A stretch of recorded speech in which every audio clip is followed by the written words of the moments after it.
Ahora, el comienzo de la acción implica cuando el fármaco se une al receptor.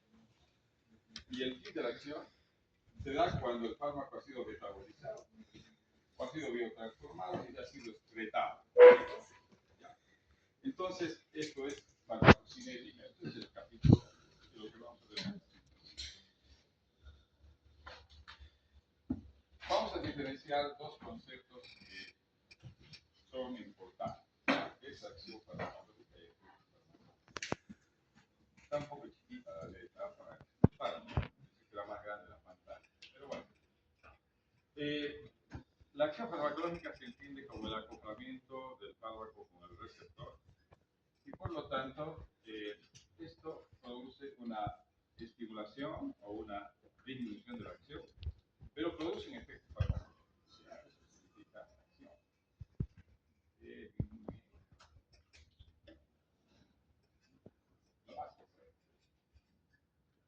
En cambio, el efecto farmacológico se refiere a la serie de eventos que suceden después de que ha habido esta unión fármaco-receptor. ¿Vamos? Tienen que seguirme en la secuencia para poder entender después lo que viene. ¿Ya? Entonces, la acción farmacológica es esta y el efecto farmacológico es las consecuencias que vienen después de la interacción fármaco-receptor. Obviamente tiene que pasar algo en la serie. Muy bien.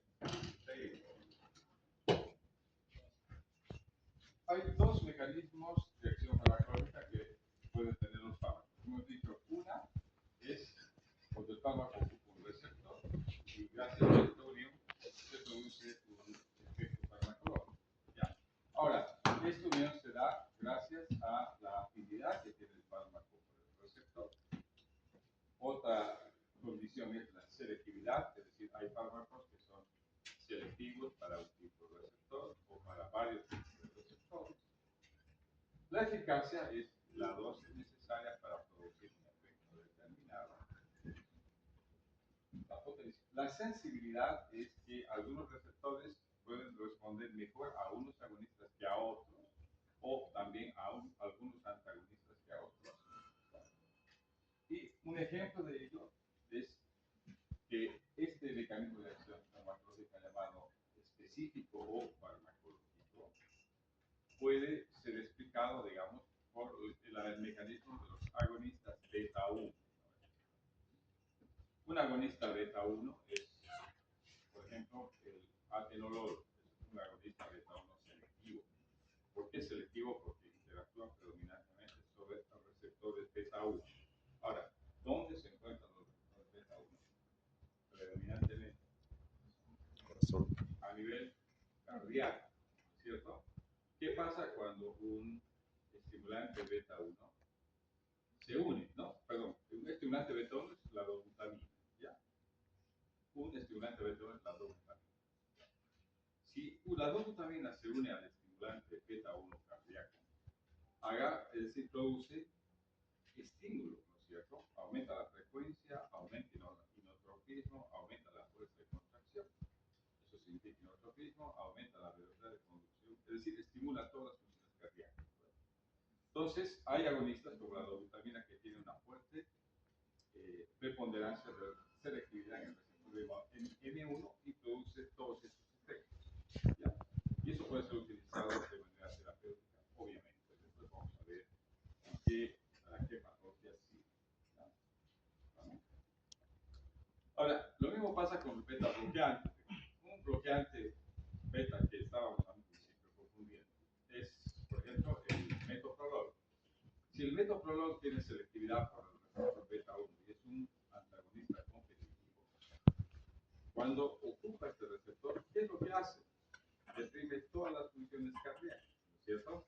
Baja la frecuencia, baja la fuerza de contracción, baja la velocidad de conducción, es decir, ayuda a atenuar la respuesta al agonista, ¿entienden? Entonces, eso significa selectividad y efecto farmacológico común. Ahora, hay un mecanismo de acción, esto se llama mecanismo de acción específico, y hay un mecanismo de acción llamado no específico, donde la interacción se produce por reacciones químicas entre fármaco y fármaco, o de manera fisiológica cuando hay moléculas que ocupando diferentes receptores, producen un efecto contrario, ¿no? Ejemplo, un fármaco agonista muscarínico M2 versus un fármaco beta 1 estimulante, ¿no? El muscarínico deprime la función cardíaca y el estimulante beta 1 aumenta o incrementa la función cardíaca, ¿no? Ejemplos, digamos, la acetilcolina, por un lado, que es un agonista muscarínico, por otro lado, lo que habíamos dicho hace un momento, ¿cierto? El metoprolol o la otra.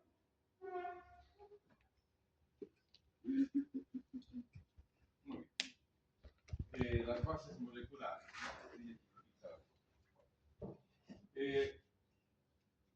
Se ha hecho una gran clasificación de receptores, ¿no?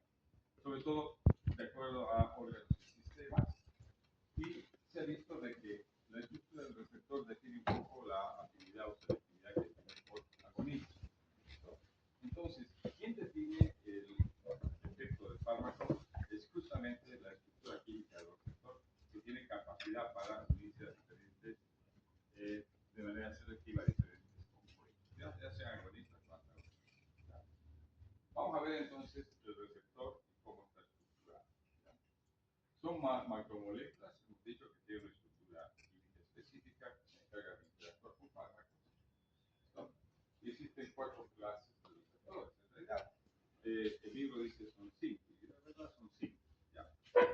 Entonces, las primeras son, digamos, los receptores que están dentro de la célula, llamados receptores intracelulares. ¿Ya? Vamos a ver enseguida cómo actúan. El segundo tipo de receptor es un receptor de membrana, que es un receptor ligado a tirosina sinasa. ¿Ya? Es el segundo tipo de receptor. Están en la membrana. Otro tercer tipo de receptores son los que están en la membrana también y son asociados a citosina, ¿ya? O ligados a citosina. El cuarto tipo de receptor, en realidad, es un receptor asociado a conductos iónicos, ¿ya? O los que están asociados a canales iónicos. Esta es una clasificación de los 4 tipos de receptor. Ahora, si vemos un poco la estructura química, son en realidad enzimas reguladoras, o sea, actúan de esa manera, o como proteínas transportadoras, como proteínas estructurales, ¿ya? O algunas son enzimas que bueno, interactúan con moléculas. ¿Ya? Enseguida vamos a ver, digamos, cómo se define esto en cuanto a mecanismos de acción y efectos farmacológicos. Ahora, ¿cómo se une el fármaco al receptor? A través de enlaces, ¿ya? Enlaces químicos entre ellos. Uno de ellos es, por ejemplo, un enlace muy fuerte que es el enlace covalente. ¿Ya? Es un enlace irreversible. Vamos a ver después. Hay un enlace que ya no es tan fuerte, sino es menos fuerte, que es el enlace electrostático. Y un enlace que es débil, que es un enlace hidrófobo. ¿Ya? Esto es mucho más débil y es fácilmente desplazable. Cuando se da este tipo de enlace, a veces la unión es tan fuerte que es irreversible, se califica así. Y estos enlaces son competitivamente reversibles. Son enlaces mucho más débiles. Pueden entrar, aunque interrumpir un ratito la clase.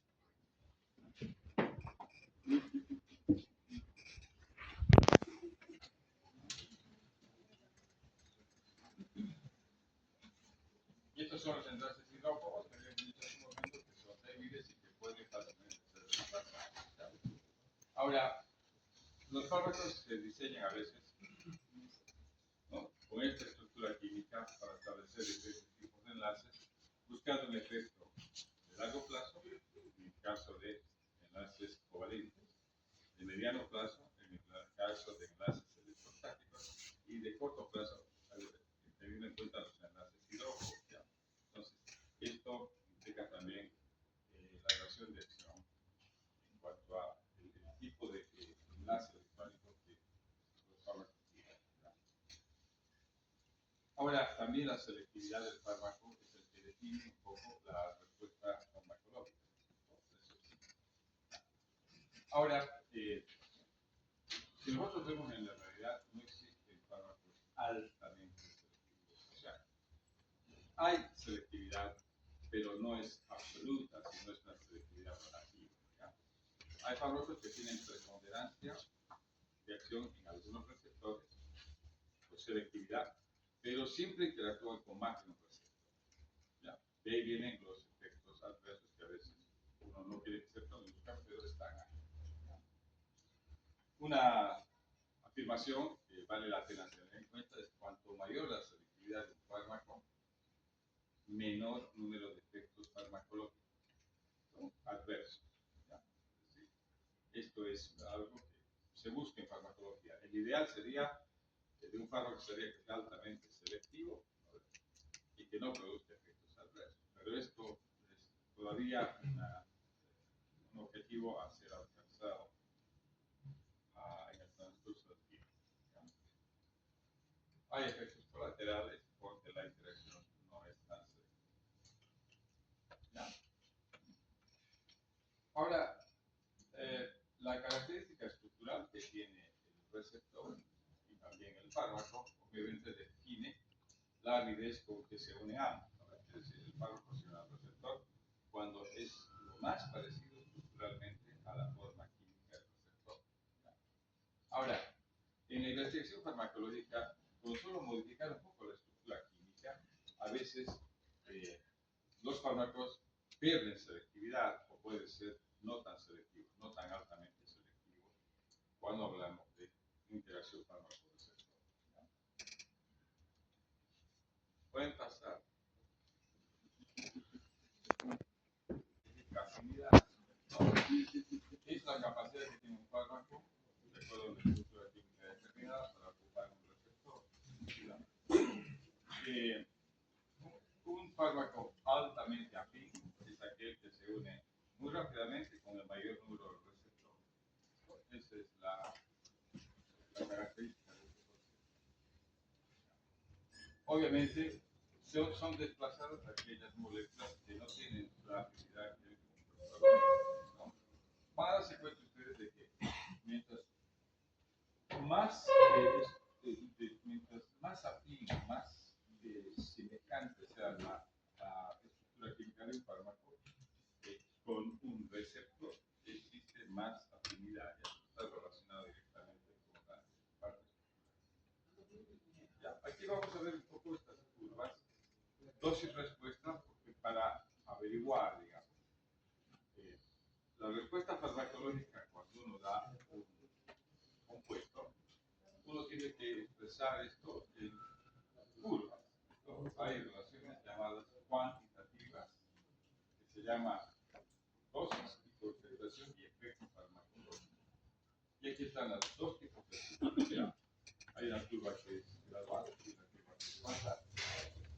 Ya las curvas graduales son hechas en individuos y las curvas cuantales son realizadas en población. Esto es curvas dosis-respuesta. Ustedes van a ver de que la mayor parte de ellas tienen esta forma así. Por un lado, ustedes ven acá en este eje está la dosis y acá en la parte vertical está la respuesta farmacológica o la intensidad de la respuesta farmacológica. En la curva dosis-respuesta gradual vamos a ver que existen parámetros como, primero, ver la potencia, es decir, a qué dosis produce determinada respuesta. El efecto máximo, que es el tope de la acción farmacológica, y la variabilidad biológica. ¿Ya? Es decir, ¿cuál es el promedio de individuos que responde a determinada dosis? Es así, es así muy bien.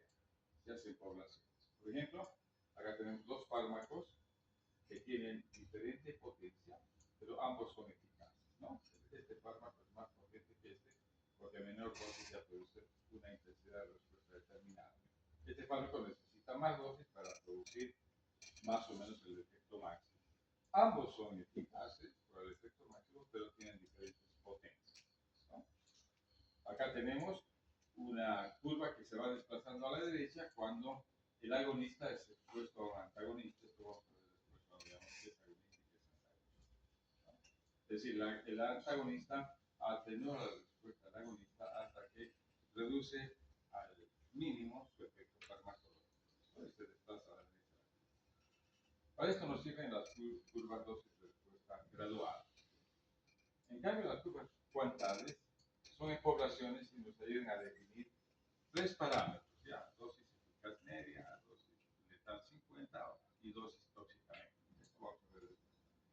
Entonces, cuando vemos estas curvas desde el punto de vista farmacodinámico, podemos reducir la cantidad de receptores ocupados, ya. A mayor concentración del fármaco, mayor posibilidad de receptores ocupados. ¿No? ¿Ya? Entonces, tiene que ver con la capacidad que tiene el fármaco de unirse a un determinado receptor. Y esto lo logra cuando la concentración es más alta. ¿Ya? Ahora, ¿de qué depende? De la afinidad. ¿No? ¿De qué depende? De la afinidad también. Pero es así. ¿Ya? Entonces, en las curvas vemos la intensidad de respuesta obtenida a determinado aumento de dosis. ¿Ya? Y esto es una curva de dosis de respuesta gradual. ¿Hasta acá se entiende? ¿Sí? ¿Estamos bien? Si hay algo que quieren ustedes que repita, repita. Muy bien. ¿Qué características físico-químicas debe tener los fármacos para ocupar receptores? Primero, deben tener un peso molecular determinado, una configuración química estructuralmente muy similar al receptor y finalmente una carga eléctrica. ¿Ya?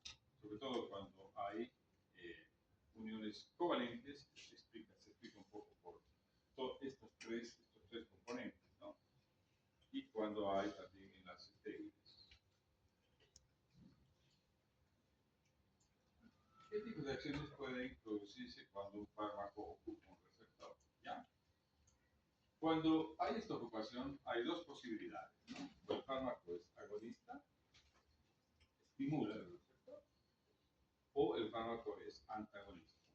Acá ocupa el receptor, nada más, pero no hace ningún efecto, ¿me entienden? O sea, hay efecto farmacológico, pero no produce activación del receptor. En cambio, cuando hablamos de estímulo, el agonista sí produce un efecto, cambia el comportamiento de la célula y obviamente produce un efecto determinado. ¿Ya? En cambio, los inhibitorios, los que inhiben o antagonistas, son aquellos fármacos que ocupan el receptor, no activan este, ¿no? Pero sí produce un efecto farmacológico. ¿Está claro esto? Estimulación e inhibición. ¿Ya? Aquí hay acción, o sea, hay una activación y acá simplemente es ocupación. Entonces, cuando hablamos de ocupación de un receptor por un fármaco que es antagonista, este antagonismo puede ser competitivo, no competitivo, reversible o irreversible. ¿Ya? Esto es cuando hay un antagonismo. Y cuando hay estímulo, cuando un fármaco agonista, los agonistas pueden ser completos, pueden ser parciales y pueden ser inversos. Esto es lo que vamos a ver después de esta diapositiva. Concepto de agonismo y antagonismo. Una sustancia agonista es aquella que ocupa un receptor, hemos dicho, estimula y por lo tanto aumenta los mecanismos de acción celular. ¿Ya? En cambio, el antagonista no interactúa, simplemente ocupa el receptor, ¿no? Pero sí produce un efecto. Esto para remarcar y subrayar.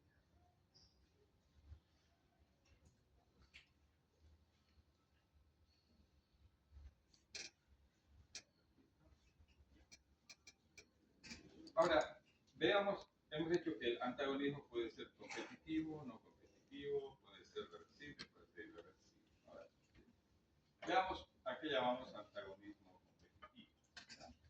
Estos antagonistas son sustancias que tienen efectos, digamos, farmacológicos, pero sin ocupar el mismo receptor. ¿Ya? Por ejemplo, el alcohol de sus cafeínas tienen mecanismos de acción, o sea, actúa en diferentes receptores, pero no producen, es decir, producen efectos contrarios. Este es estimulante y este es depresor, ¿cierto? La cafeína es estimulante, el alcohol es depresor, pero producen este efecto utilizando otro tipo de receptor. ¿Ya? Esto es no no competitivo, es decir, no van a pelearse por un mismo receptor, sino actúan en receptores diferentes. Ahora, hay otro tipo llamado antagonista competitivo, es decir, esto ya es competir por el mismo sitio receptor. Es decir, acá es dosis dependientes y es reversible. ¿Ya? Ahora, el que tiene más concentración es el que desplaza al otro que tiene menor concentración. ¿Ya? Entonces, un antagonista competitivo manifiesta sus efectos farmacológicos cuando es capaz de ocupar el receptor y desplazar al agonista. ¿Me entienden? Eso es competitivo. Ahora, si aumentamos el agonista, desplazamos al antagonista y revertimos el efecto. ¿No? Esto se llama competitivo. Y aquí está, digamos, esta curva de concentraciones plasmáticas, dosis y respuesta nos dan un poco de explicación. La curva azul es un agonista solo, ¿ya? Que ha ocupado una gran parte de receptores y que está manifestando un efecto farmacológico. A ver, aquí está la eficacia máxima, aquí está la potencia. Solito se comporta así. Pero cuando incrementamos un antagonista, póngase, y este antagonista es competitivo, vamos a ver de que esta curva va cambiando de comportamiento. Se empieza a atenuar la respuesta y empieza a bajar la capacidad de producir el efecto máximo, ¿no? Es decir, está neutralizando el efecto del agonista. Y esto, a medida que va aumentando la concentración de antagonista, va atenuándose más la respuesta hasta revertir. ¿Me entienden? Y aquí está, ¿no? Esta es un poco la curva de antagonismo competitivo. Y esta otra te dice, hay un antagonismo que es no competitivo, es decir, mediado por diferentes receptores, que acá tienen también ustedes la curva. Miren, la primera es el agonista solo, y esto es un antagonista que está actuando en otro receptor y que atenúa, pero de manera más categórica, es decir, la acción del agonista. ¿No? Baja y aplana, de tal manera que ya no se produce el efecto máximo, sino un efecto intermedio. ¿Estamos? Ya, antagonismo competitivo y antagonismo no competitivo. Este mediado en el mismo receptor y este mediado en receptores distintos.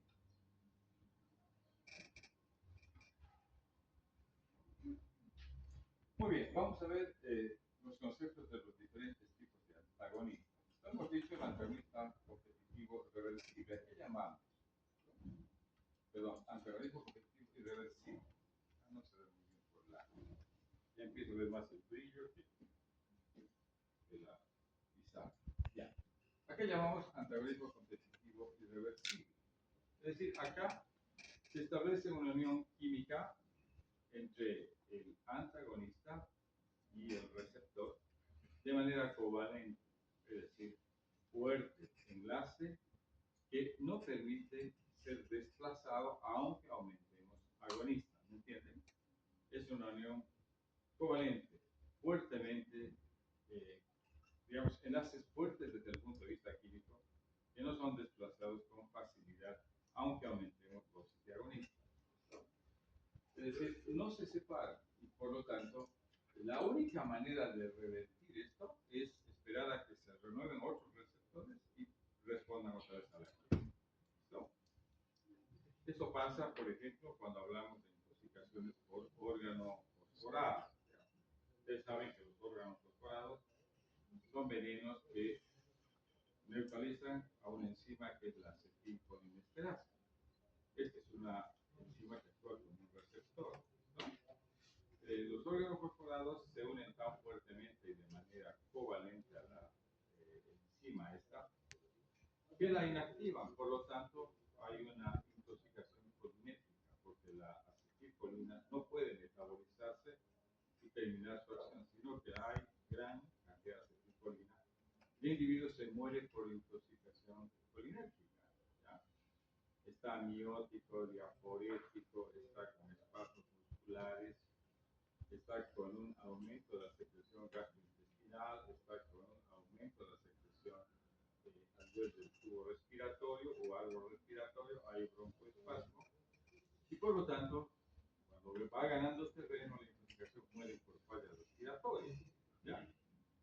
¿Qué hacer cuando hay una intoxicación por órganos fosforados? Hay que actuar inmediatamente. Se da primero una enzima que se llama palidoxima, así, para agarrar al órgano fosforado y evitar que sea una adenzima acetilcolinesterasa. La primera medida. Y la otra medida es la atropina. Pero como hay este tema del envejecimiento enzimático, ya no se desplaza el veneno del enzima, sino la atropina actúa en receptores que bloquean el receptor colinérgico. La única forma de atenuar esa intensidad de respuesta o toxicidad colinérgica. Esto lo vamos a entender mejor cuando veamos sistema nervioso autónomo. Pero ese es un ejemplo de lo que se llama un bloqueo irreversible o unión irreversible o covalente de un antagonista. Ahora hay antagonistas reversibles. Ya hemos dicho, estos son competitivos y estos pueden, de acuerdo a concentraciones, ser revertidos de manera competitiva. ¿Ya? Hay muchos ejemplos de esto y vamos a ir viendo después cuando veamos la farmacología autonómica. Por ejemplo, un hiperestímulo beta 1 puede ser revertido por un beta bloqueante beta 1.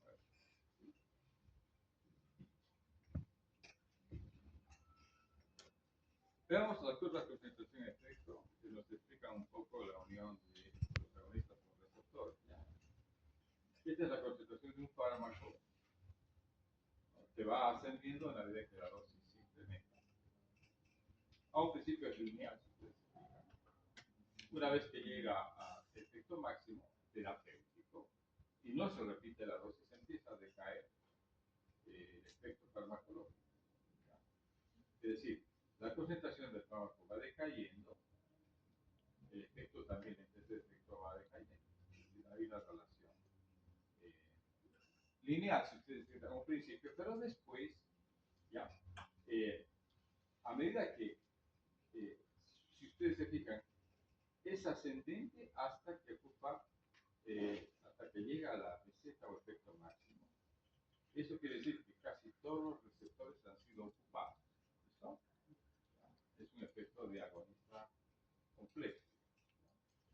Una vez que ha llegado a esto, la totalidad de los receptores han sido ocupados, aunque incrementes la dosis, ya no tienes mayor intensidad de respuesta. Se ha llegado al tope y empieza a decaer el efecto a partir de este tope.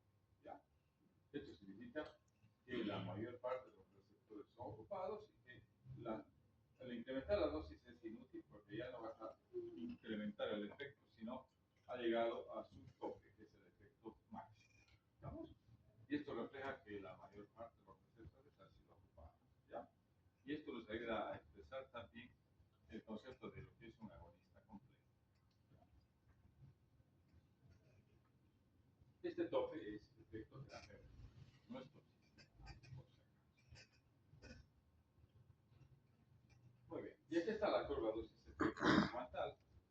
Esta es una curva que nos ayuda a entender, ¿ya?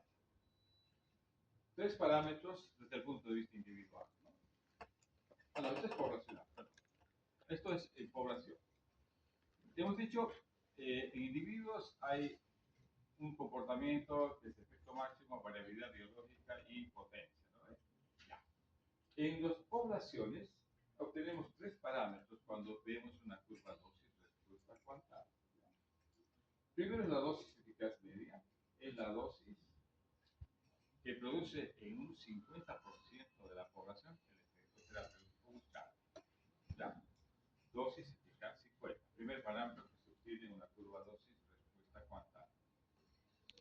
El otro parámetro es la dosis tóxica media, que es la dosis que produce en un 50% de la población expuesta toxicidad. ¿Ya? Y otro parámetro que se obtiene en la curva dosis-respuesta cuantal es la dosis letal 50, pero esto no se hace en humanos, sino se hace en estudios en animales. ¿Ya? Es la dosis que produce letalidad en un 50% de la población expuesta. ¿Ya? Estos tres parámetros. ¿Ya? Voy a ver, acá, no sé si se ve. ¿Qué hablan ustedes ahora? Muy poco, ¿no? ¿Ya? Entonces, ¿para qué nos sirve esto? Para sacar un parámetro llamado índice terapéutico. El índice terapéutico es la ecuación que divide la dosis tóxica 50 sobre la dosis tóxica 50. ¿Ya? ¿Qué es el índice terapéutico? Es el margen de seguridad del fármaco. Los fármacos que tienen un índice terapéutico mayor a 10 son los más seguros. Los fármacos que tienen un índice terapéutico menor a 10 son menos seguros. Por lo tanto, hay que tener mucho cuidado con las variaciones en la dosis.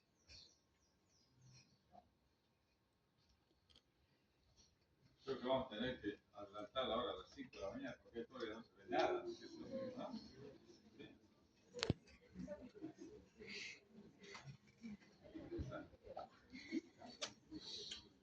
Tengo que dejar de hablar porque el sol.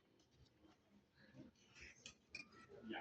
¿Está claro hasta acá? ¿Qué es una curva de respuesta frontal? ¿Sí? ¿Para qué sirve? Ahora vamos.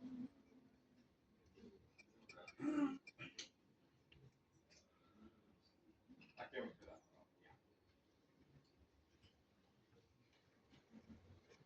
Cuando aumentamos concentraciones de un antagonista competitivo, la respuesta del agonista va decayendo. ¿No? ¿Vamos? Esa es una regla. ¿No? Cuando hay, esto es concentración dependiente. ¿No? En general, a veces, les digo, cuando es una condición patológica que produce, pónganse una arritmia cardíaca, existe una taquicardia ventricular, digamos. A veces esto es producida por un agonista endógeno, digamos, ¿no? Que ha producido, que, digamos, produce esta alteración y al paciente lo tiene a mal traer. Casi es un casi un paro cardiorrespiratorio. De la taquicardia a la fibrilación hay un poquito, ¿no? Es un pasito más allá, y la fibrilación es equivalente a paro cardiorrespiratorio, ustedes saben, ¿no? Entonces, cuando hay taquicardia ventricular, nosotros podemos atenuar esa taquicardia poniendo un antagonista, ¿no? Un bloqueante beta 1 cardioselectivo. ¿No? Puede ser el atenolol, el metoprolol y hay varios más. ¿No? Entonces, esto es un concepto de lo que es antagonismo competitivo, ¿no? Que puede ser utilizado de manera beneficiosa para un paciente que necesita, digamos, atenuar rápidamente una respuesta, ¿no? Lo mismo pasa con los inhibidores de la enzima convertidora o los antagonistas del receptor de angiotensina 2 en pacientes que tienen hipertensión arterial, ¿ya? Entonces, el efecto antihipertensivo se manifiesta a nivel de un receptor, ¿no es cierto?, que es la angiotensina. Eso es en un tratamiento, digamos, a largo plazo. Hemos entendido las curvas dosis respuesta cuantales, ahora veremos las curvas dosis respuesta graduales, ¿ya? Y aquí vamos a ver dos conceptos importantes, ¿ya? Que es potencia y lo que es eficacia, ¿ya? Tenemos cuatro fármacos, fíjense, el fármaco A es este, el fármaco B es este, el fármaco C es D, ¿ya? Veamos, estos son cuatro fármacos, esta es la curva de dosificación y esta es la curva de intensidad de efecto obtenida de acuerdo a la modificación de la dosis. Por ejemplo, de estos cuatro fármacos, ¿cuál sería el más potente? El fármaco B. ¿Por qué? Porque es a menos dosis ya produce intensidad de respuesta ascendente. ¿Ya? Entonces el B es más potente que el A es más potente que el C y el C es más potente que el D. Entonces el fármaco menos potente sería el D. Eso es de acuerdo a al concepto de potencia. Ahora vamos a ver en cuanto a la eficacia. ¿No? El fármaco B no es eficaz. ¿Por qué? Porque no es capaz de llegar a lo que se llama efecto máximo. ¿No? Entonces, si vemos la eficacia, vemos que los fármacos A, C y D son igualmente eficaces, pero con distintas potencias. ¿Me entienden? ¿Ya? Y el fármaco B, en realidad, ¿qué es? Es un agonista parcial, es decir, es un fármaco que es capaz de unirse a receptores, pero nunca llega a producir el efecto máximo. Aunque se una a la totalidad de los receptores, no tiene esa capacidad de producir el efecto máximo. Por lo tanto, el fármaco B es un fármaco que tiene un efecto parcial, es un agonista parcial. El Pero estos son agonistas completos. Ahora, el A más potente que el C más potente que el D, pero todos tienen la capacidad de llegar a producir el efecto máximo. Y esto sirve en farmacoterapia para nosotros elegir una terapéutica, ¿no? A veces elegimos potencia, ¿sí? Y a veces elegimos eficacia. Y a veces elegimos las dos, ¿no? Un fármaco potente y eficaz. ¿Sabes? Pero para tratamientos a largo plazo, a veces tú dices, prefiero un fármaco menos potente, pero que sea igualmente eficaz que una terapia. ¿Por qué? Porque los fármacos tienen una dosificación quizás más segura, ¿me entienden? Ya no necesitas rápido cambio de dosis para producir el tercer efecto, sino puedes ir aumentando, incrementando la dosis poco a poco hasta lograr el efecto deseado y mantener esa dosificación a lo largo del tiempo. ¿Listo? Pero una crisis hipertensiva, yo necesito un fármaco potente y eficaz, ¿no es cierto? ¿Sí? Porque rápidamente necesito un efecto farmacológico y rápidamente necesito eficacia. Entonces el A cumple ese requisito. En cambio, para una hipertensión crónica, el D cumple ese requisito. ¿Listo? De ser menos potente, pero igual. ¿Entiende?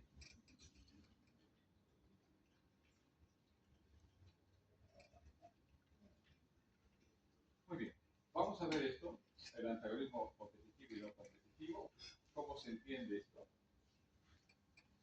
Obviamente, el antagonismo competitivo es dosis o concentración dependiente, ¿no? El que desplaza a uno es el que tiene más concentración.